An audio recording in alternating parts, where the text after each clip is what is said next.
دا ځل اختر د ځورېدلو افغانانو په نوم دا ځل اختر د ځورېدلو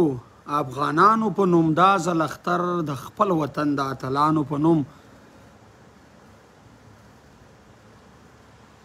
او چې د وطن په ننګ په غرو کې شوګیرې تېروي چې د وطن په ننګ په غرو کې شوګیرې تېروي دا ځل اختر د هغو ټولو سربازانو په نوم. سلامونه نیکې هیلې احترامات لرو بره پښتنو افغانانو ته خدای دې وکړي چې راته روغ جوړ خوندور وي. د افغانستان ټولو ولسونو ته لرو بره افغانانو ته نیکمرغه لوی اختر مبارک. که هر څو غمجن دی ټولو مسافرو پښتنو ته که اختر هر څو غمجن دی ملګرو که نن هر څو خلک اختر دی خلک مصروفه دي بوخت دي په خپلو کارونو کې په یو بل شي باندې مصروفه دي خو ما لازمه وګڼله چې زه په ژوندۍ بڼه راشم د افغانستان کې چې کوم وضعیت روان دی کوم حالات روان دي کومه نوې جګړه توده روانه ده د دې په اړه هغه د مشر منظور خبره وای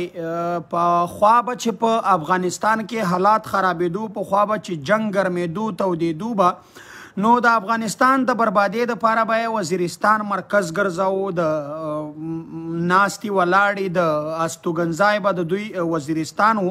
خو دا ځل دا ډیره زیاته خوشبختي ده د پښتون ژغورنې غورځنګ برکت دی چې دا ځل اول په افغانستان کې حالات خراب شول یا جګړه تیزه شوه سم په قرار خو نه و خو جنگ نور هم تیز شو یو نوی زور جنگ واخیستو جګړې واخیستو نو د دې خلاف په وزیرستان مکین کې په اول ځل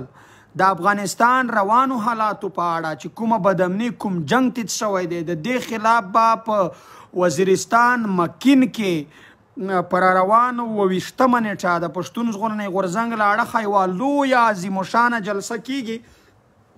چې د دې جلسې په وجه موږ ټوله نړۍ ته دا پیغام ورکوو چې موږ لروبر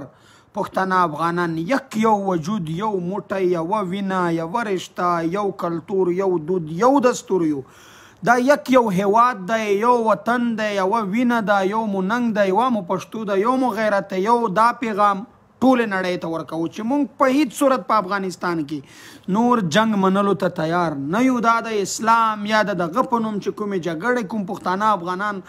شهیدان او مړه شول نور په هیڅ صورت موږ په افغانستان کې دغو خبرو منلو ته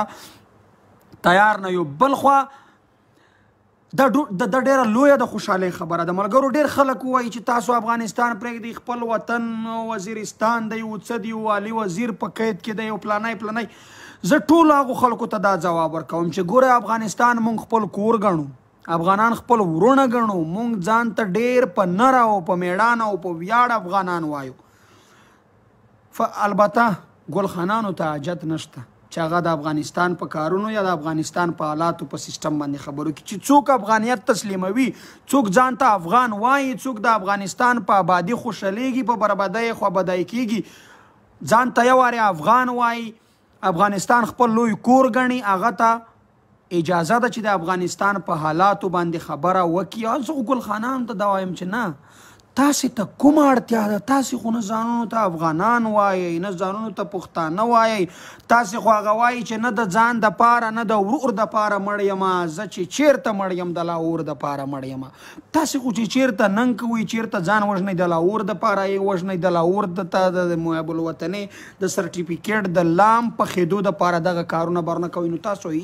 ته هیڅ اړتیا نشته چې تاسو په دې خبرو وغږیږئ زموږ خپل وطن دی خپل مو افغانستان دی خپل مو افغانان ورونه دي نو د افغانستان کې د روانې تیز جنگ چې دا اوس جنگ تیز شوی دی د دې خلاف به پر روانه 28مه نیټه د پښتون ژغورنې غورځنګ یوه لویه عظیمشانه جلسه کیږي په مکین کې چې موږ ټولې نړۍ ته او ټول ګلخان هغه مخلوق ته چې د افغانستان په بربادي خوشحالیږي یا دا خوبونه ویني چې موږ به افغانستان ونیسو یا به پې قابض شو یا به د افغانستان نظام ړنګ کو یا څه هغو ټولو ته دغه خبرداری ورکوو چې موږ لروبر افغانان یو به وو او هغه د مشر منظور خبره وایي که اړتیا شوه موږ به تر کابله په لانګ مارچ لاریونونه در وکړو نو هیڅکله دا سوچ مه کوئ ما دا خوبونه وینئ د افغانستان د ړنګولو د افغانستان د نظام د ړنګولو په افغانستان د قبضې کولو خوبونه مه وینئ دا خوب به مو هیڅکله پوره نشي انشاءالله په لروبر افغان وطن کې پښتانه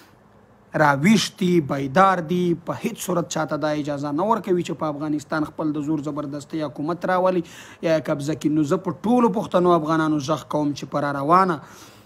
28مه نیټه په وزیرستان کې د جولای د میاشتې 28مه نیټه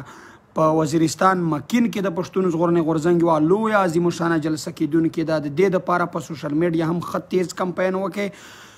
او چې کوم پښتانه افغانان دلته په نږدې علاقو کلو بانډو کې اوسېږي د هغو نه خامخا د راتګ هیله او خواست دی چې راشئ زموږ دغه جلسه کامیاب او کامرانه کوي او ولس ته دغه خلکو ته دا پیغام ورکوي چې په څومره لوی تعداد خلک په افغانستان کې د امن تږي دي، په د لوی پرمختللي افغانستان خواهشمند دي. نو هر چیرته چې وایي خدای مو ښاد او آباد لره. او په آخره کې د اختر په 3مه ورځ د شپې په شمالي وزیرستان اسدخیلو کلي کې ما د یوې لویې مشاعرې تابع کړې ده. نو له لرو بر پښتنو افغانانو نه او د شاعرانو ملګرو نه په هغه ته هم د راتګ خواست کوم. د اختر په 3مه ورځ له هغې بعد به انشاءالله په 28مه نیټه په وزیرستان مکین کې یوه لویه عظیم الشانه جلسه وي د پښتون ژغورنې غورځنګ د افغانستان د بدامنۍ په خلاف. نو په هغه کې د ګډون خواست دی او د هغې دپاره په سوشل میډیا د کمپین خواست دی. نو هر چیرته چې وایي خدای مو ښاد او آباد لره. او بیا هم یو وارې هغه د مشاعرې بلنه هم پکې درکوم چې د اختر په 3مه ورځ د شپې په شمالي وزیرستان اسدخیلو کلي کې زموږ په کلي کې یوه لویه عظیم الشانه مشاعره ده. نو په دې کې هم راسره خامخا شرکت وکړئ او چې کوم شاعران ملګري دي هغه هم خامخا راشي. مینه او مننه.